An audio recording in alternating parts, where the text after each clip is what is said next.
It's clear that humans are the dominant race on planet Earth. We've conquered almost all of the available land, and we're constantly creating new ideas to make our ever-growing lives even more comfortable than they already are. So what makes us so special? Why were we able to thrive in what used to be a harsh and dangerous world, while we leave our animal companions to suffer inferiority? My name is Noah Sokolsky, and you're watching Pinpoint here on Dito Productions.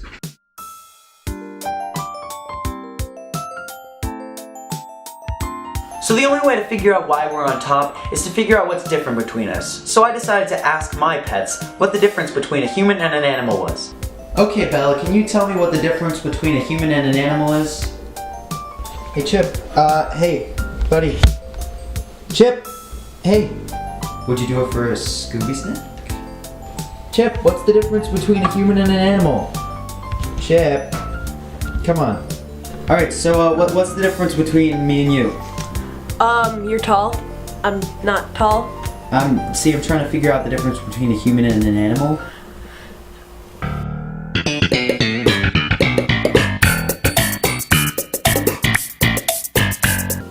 Okay, it may not be as simple as just asking the animals what the difference is. We may have to do some analyzing on our own. Right, so the most obvious thing is humans have language and animals don't. We have the ability to come up with a complex set of words to articulate an idea to another member of our society, and animals just don't seem to do that. Well, that's not entirely true. According to a TED Ed by Michelle Bishop, animals not only are able to communicate, but they sometimes form their own language that can be similar to our own. All animals communicate, but do they have language? To answer that question, we can look at 4 specific qualities that are often associated with language: discreteness, grammar, productivity, and displacement. When the narrator uses the word discreteness in this sense, it means that a language requires some units that can be put together to form an idea. So for humans, we use words. However, this isn't just unique to us. Some animals use their own units in their forms of communication. Bees use the moves, angle, duration, and intensity of their waggle dance to describe the location and richness of a food source. They share that language trait with prairie dogs, which live in towns of thousands and are hunted by coyotes, hawks, badgers, snakes, and humans. Their alarm calls indicate the predator's size, shape, speed, and even for human predators, what the person is wearing and if he's carrying a gun. I think it's pretty interesting how animals are able to use discreteness in their forms of communication. Okay, but what about grammar? There's no way that animals can do grammar, right? In this sense, grammar is a set of rules that govern the way a sentence is structured. Now, believe it or not, some dolphins display a basic understanding of the way grammar works, and I found this in a TED Ed lesson by Lori Marino, a neuroscientist and an animal intelligence expert. When taught a language based on whistles and hand gestures, they not only understood what the signals meant, but that their order had meaning. The difference between bringing the ball to the hoop and bringing the hoop to the ball. So they were able to process 2 of the main elements of human language: symbols that stand for objects and actions, and syntax that governs how they are structured. The last 2 components that make up any language are productivity and displacement. Productivity is the ability to make a massive number of ideas within the limits of the language's discreteness. And displacement is the ability to talk about things that aren't right in front of you. For example, humans can talk about the past, the future, or even fiction. Animals do this, specifically apes, when talking to humans. Let's go back to Dr. Bishop's lesson. Coco, a female gorilla who understands more than 1,000 signs and around 2,000 words of spoken English, referred to a beloved kitten that had died. In doing so, she displayed displacement.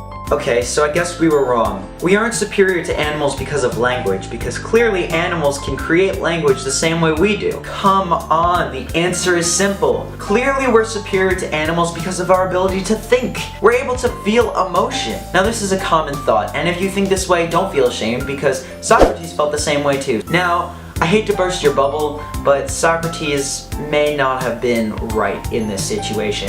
See, animals are able to think critically. We see this all the time with chimps who are able to use tools to get everyday jobs done. It's not merely instinct when a chimp takes a nearby twig to fish out termites out of a termite mound. We see this form of predetermined thought in not only chimps but also dolphins. Now, dolphins are special because they're not only able to think for themselves, but they can actually think as a team and work together to catch food. Dolphins have evolved to survive through their ability to form complex social networks that hunt, ward off rivals, and raise offspring together. For example, one group of Florida dolphins practices a sophisticated form of cooperation to hunt fish. A dolphin designated as the net maker kicks up mud, while another gives the signal for the other dolphins to simultaneously line up and catch the escaping fish. Achieving a goal like this requires deliberate planning and cooperation, which in turn requires some form of intentional communication. Okay, so we now know that animals have the ability to think clearly. But what about feeling? Obviously, emotions such as joy, anger, or grief are exclusive to humans, right?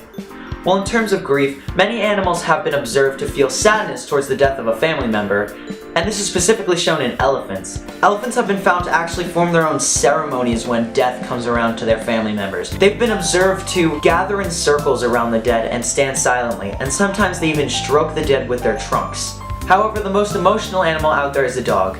Scientists have proven that dogs have the ability to feel love, joy, anger, disgust. They can even feel shy. Now, Socrates had another idea. He thought what made us distinctly human was our ability to laugh. And while this may appear true, scientists have found that rats and other animals laugh when tickled and when they feel delight. Now, don't worry if you put all your eggs in one basket when it came to Socrates. He had a student named Plato. Now, Plato thought what made us distinctly human was our ability to come together in a society and conceive ideas together. He thought that creating human customs and culture is what separated us from the beasts of the wild. Now, unfortunately for Plato, this isn't exactly true either. Let's take a look at a documentary, Animals and Us, Animal Culture, where Frans de Waal, one of the world's leading primatologists, talks about animal culture. We speak of culture when groups of animals in similar environments of the same species behave differently. And they behave differently as a result of social learning, of learning from each other. The first human observations of animal culture took place around the same time, not in Nagano, but on the tiny island of Koshima, off the southeastern coast of Japan. A group of researchers placed sweet potatoes in the sand, and soon macaques began washing them in the sea before eating them. A young female called Emo started the whole thing. Others in her group soon followed. So the monkeys obviously preferred clean potatoes with a pinch of salt to sandy ones.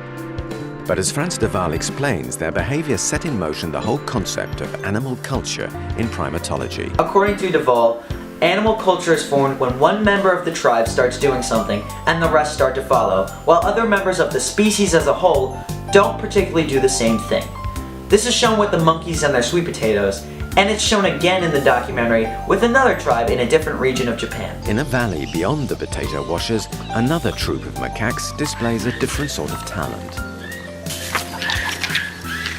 The macaques of Arashiyama enjoy rubbing stones together. Seen for the first time in a female only 27 years ago, and again the activity is copied by other members of the troop.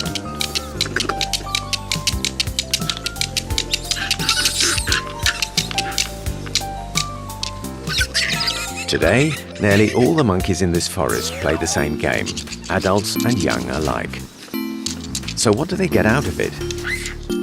It seems little or nothing in the short term, but scientists now believe that over the long run, there may be important benefits for both the young and aged, something like training or mental exercise to keep the brain active. Culture does not necessarily imply some kind of immediate reward, as long as it's fun. So it's clear now that culture is not only unique to humans, but it's shown all across the animal kingdom. Sorry, Plato. So we've concluded that animals use the same language structure we do. They have the ability to think and feel, and they have their own culture. So is there really anything special about us? Well, here's what ecologist Carl Safina says. The things that make us human are not the things that we think make us human. What makes us human is that of all these things that our minds and their minds have, we are the most extreme. We are the most compassionate, most violent, most creative, and most destructive animal that has ever been on this planet. And we are all of those things all jumbled up together. So there may not be anything unique to us. However, we are the most extreme case of life. We are the most thinking, most feeling, most creative species out there, and that is what makes us human.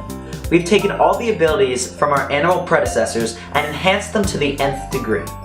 Now, despite all this, we still have to take into consideration the other souls that inhabit the earth with us. After all, they may not be so different from you or me. Thanks for watching Pinpoint. My name is Noah Sokolsky, and I'll see you next time here on Dito Productions.